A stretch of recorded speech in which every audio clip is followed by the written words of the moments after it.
Graça e paz, amados irmãos e irmãs, é com grande alegria e muita satisfação que mais uma vez, nesta terça-feira, eu entro aí na sua sala e juntos temos esse tempo de devocional, esse tempo precioso de meditação na Palavra do Senhor. E o tema para a nossa noite é Vivendo Verdadeiramente Cristo. E eu quero convidar você a abrir a sua Bíblia comigo no livro de Filipenses, no capítulo 2, do versículo 12 ao versículo 16, e o apóstolo Paulo diz o seguinte à igreja de Filipos. Capítulo 2, do versículo 12 ao 16, diz assim: Assim, meus amados, como sempre obedecestes, não somente na minha presença, porém, muito mais agora na minha ausência, desenvolvei a vossa salvação com temor e tremor, porque é Deus quem realiza em vós tanto o querer quanto o realizar, segundo a sua boa vontade. Fazei todas as coisas sem queixas ou discórdias, para que vos torneis filhos de Deus, irrepreensíveis, sinceros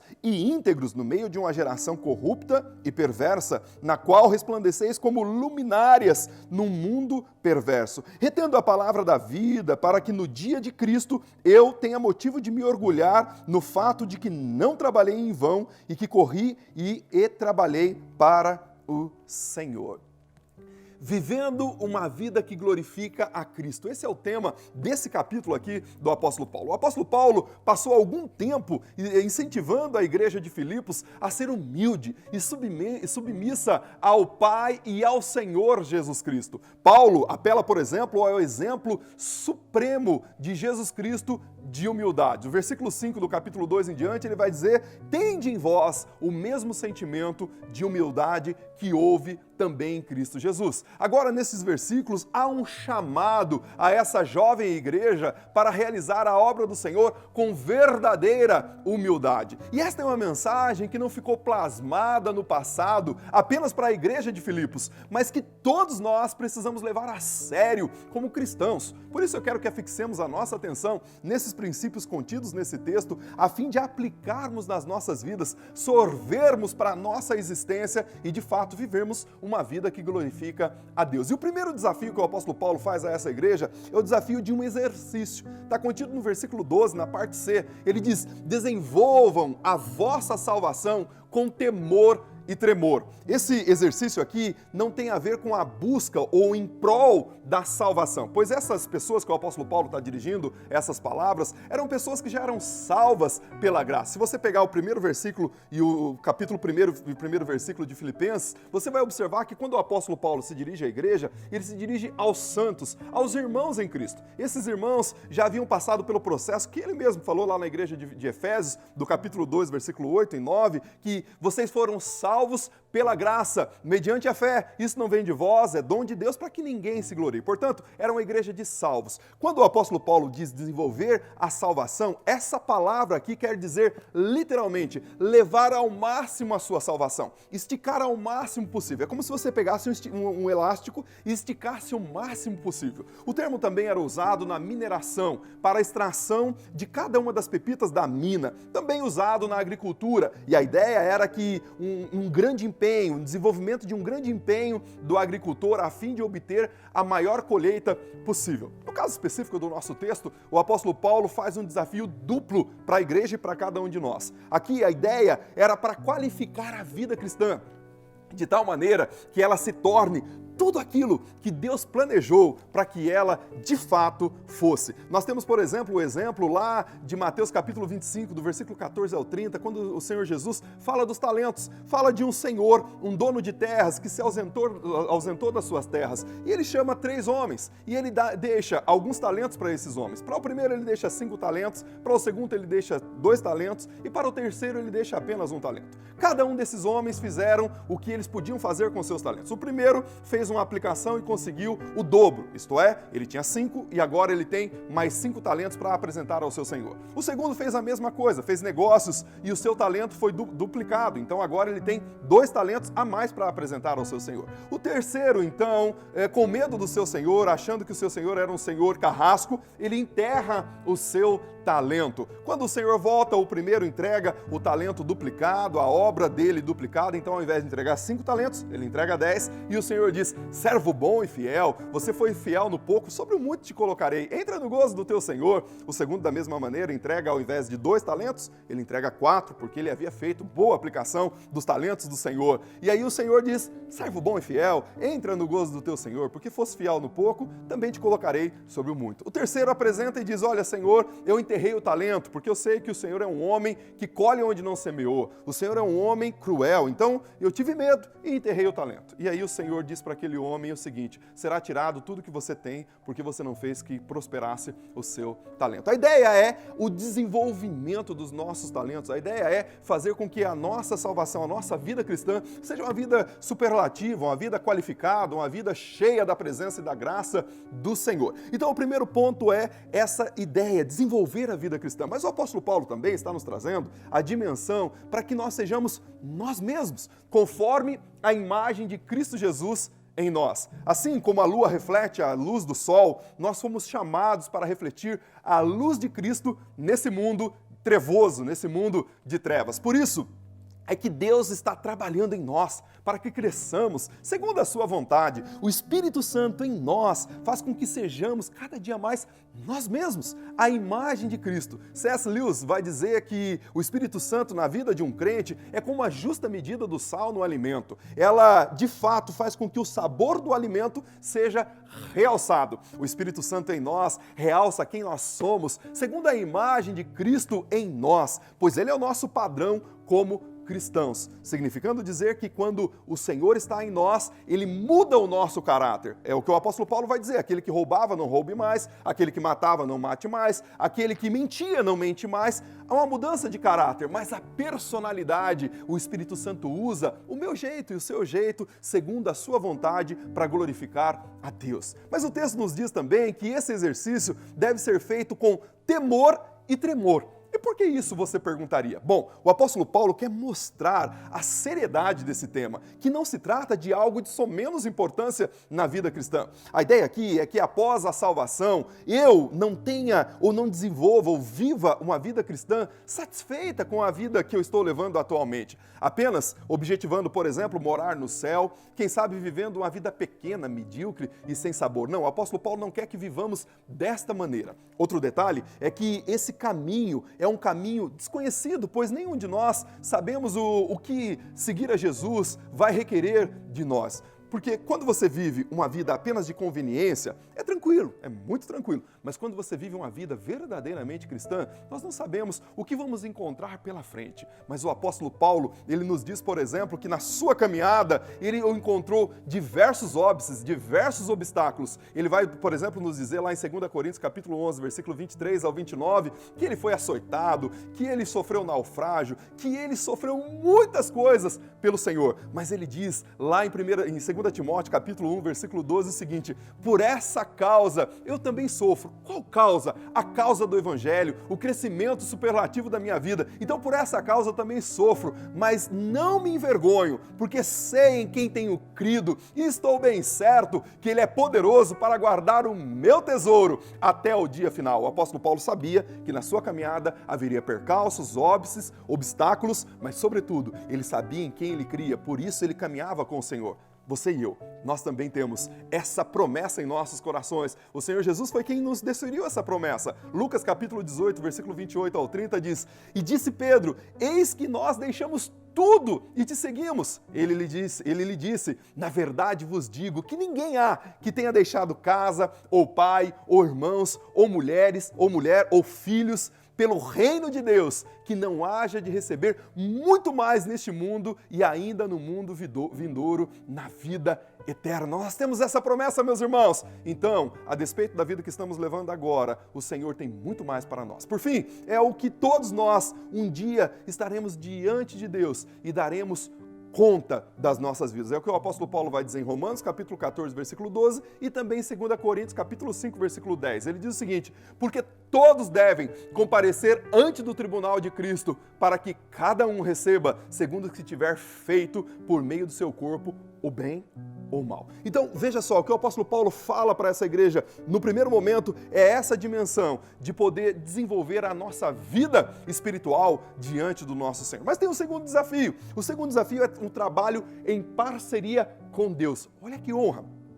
Olha que privilégio. O versículo 13 vai dizer, porque Deus é quem efetua em vocês ou em vós tanto o querer como o realizar segundo a sua vontade. É Deus quem efetua em nós a sua perfeita e agradável vontade. Nesse versículo, o apóstolo Paulo nos mostra que é Deus quem nos dá a energia para realizarmos a sua vontade, significando dizer que nós não estamos sozinhos nesse mistério e nesse ministério ao Senhor. Esse trabalho é de Deus em nós e é um trabalho duplo. Sim, um trabalho duplo. Deus revela a sua vontade para nós e nos persuade a adotar a sua vontade em nossas vidas. Assim, Ele não apenas nos revela a sua vontade, mas nos capacita para realizá-la em nossas vidas e para a glória dele. Deste modo, trabalha em nós para que possamos trabalhar com Ele. Olha que coisa linda que Deus está fazendo, meus irmãos. Portanto, Deus não apenas salvou você e deixou você à parte da sua vontade, mas Ele se move em nossas vidas e nos leva para o seu trabalho, para uma vida qualificada segundo a sua vontade. Isso é absolutamente o imperativo do Senhor. Sede cheios do Espírito Santo. Efésios capítulo 5, versículo 18 vai dizer, enchei-vos do Espírito. É um imperativo para mim, para você, no trabalho do Senhor. Em terceiro lugar, o Paulo, ele nos dá uma ordem, um determínio, está aí no versículo 14 que acabamos de ler. Ele diz, façam tudo sem murmuração e sem discussões. Sim, meus irmãos, devemos realizar a obra do Senhor e a vontade de Deus numa atmosfera cheia de amor, cheia de graça, cheia de bondade, defenestrando de nosso meio toda murmuração e toda disputa que haja no nosso meio. Toda murmuração, porque murmuração são aquelas disputas secretas, sutis, é um desprezo pelas coisas de Deus, uma reclamação contumaz. Sim, nada está bom para essa pessoa.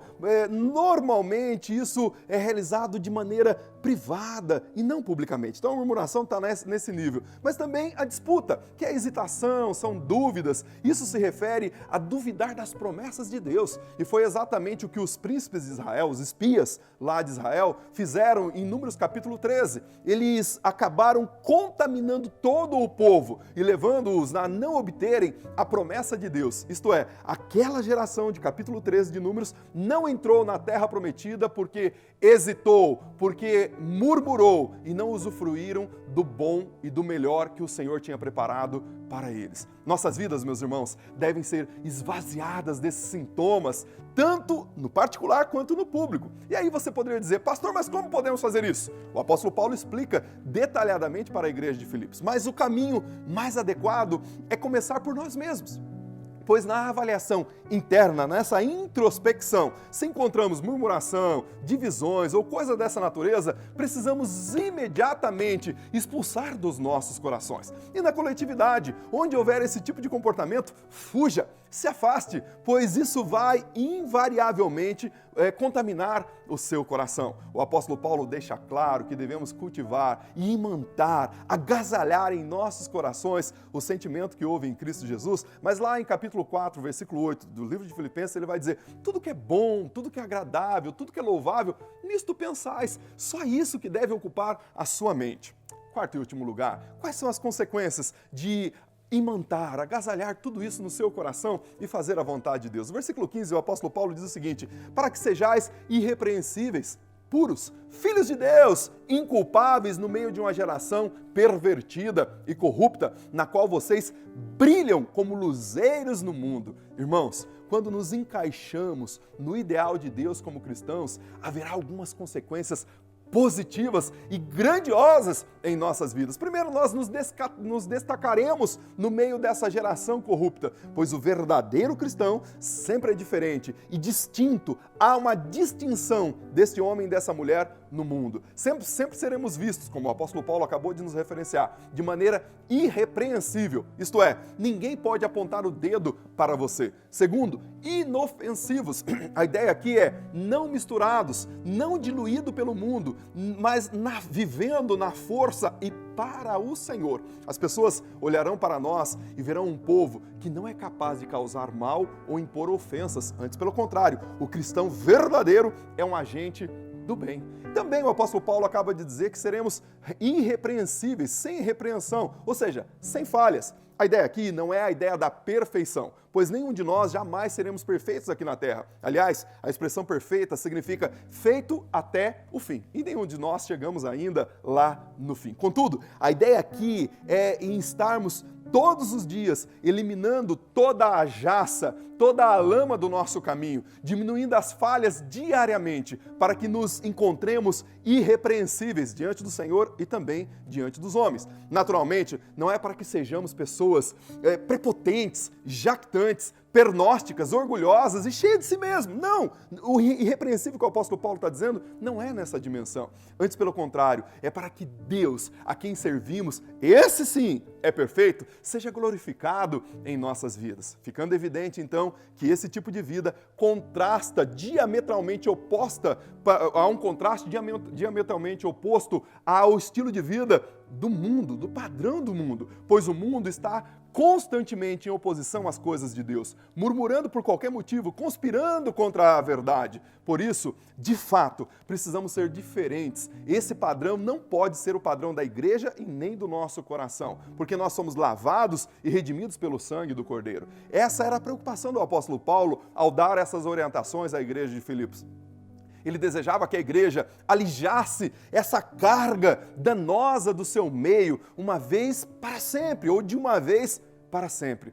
Por fim, ele nos diz: venham, vamos brilhar como astros no meio dessa geração corrompida e perversa. Novamente, não parece ser do feitio do apóstolo Paulo convidar a igreja para se colocar ou ocupar a ribalta, buscando holofotes para si. O que o apóstolo Paulo está fazendo aqui é realçar o mandamento de Cristo, constando lá em Mateus capítulo 6, do versículo 13 ao versículo 16. Corrigindo, Mateus capítulo 5, do 13 ao 16, que diz o seguinte: permitam-me dizer por que vocês estão aqui. Vocês estão aqui para ser o sal que traz o sabor à terra. Se perderem a capacidade de salgar, como as pessoas poderão sentir o tempero da vida dedicada a Deus? Vocês não terão mais utilidade e acabarão no lixo. Há uma outra maneira de dizer a mesma coisa. Vocês estão aqui para ser luz, para trazer as cores de Deus ao mundo. Deus não é um segredo a ser guardado. Vamos torná-lo público, tão público quanto uma cidade num plano elevado. Se faço a vocês portadores da luz, não pensem que é para escondê-los debaixo de um balde virado. Quero posicioná-los onde todos possam vê-los.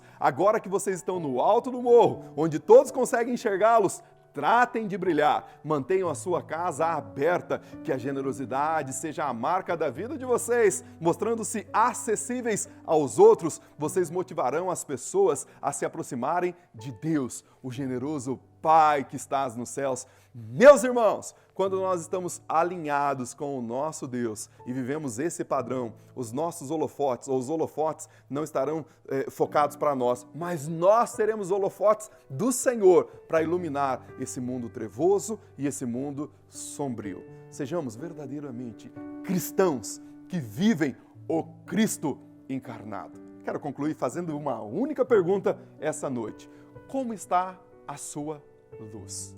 Como você tem brilhado nesse mundo de trevas? É uma pergunta para você, para que eu e você vivamos esse princípio que o apóstolo Paulo acabou de nos ensinar. Sermos de fato, verdadeiramente, vivendo a Cristo. Cristo é o centro e o Senhor da nossa existência. Eu quero pedir para o Senhor que Ele abençoe a sua vida e dê esse direcionamento no seu coração. E o motivo de oração dessa noite é pela nossa cidade, para que Deus proteja cada um de nós de todo o mal. E pelas famílias que infelizmente perderam seus entes queridos, já vítimas do Covid-19. Certamente estão sofrendo, mas que o Senhor, através do teu Santo Espírito, console cada um deles em nome de Jesus. Deus te abençoe, Deus abençoe a sua casa, Deus abençoe a sua família, em nome de Jesus, o nosso Senhor. Amém e amém.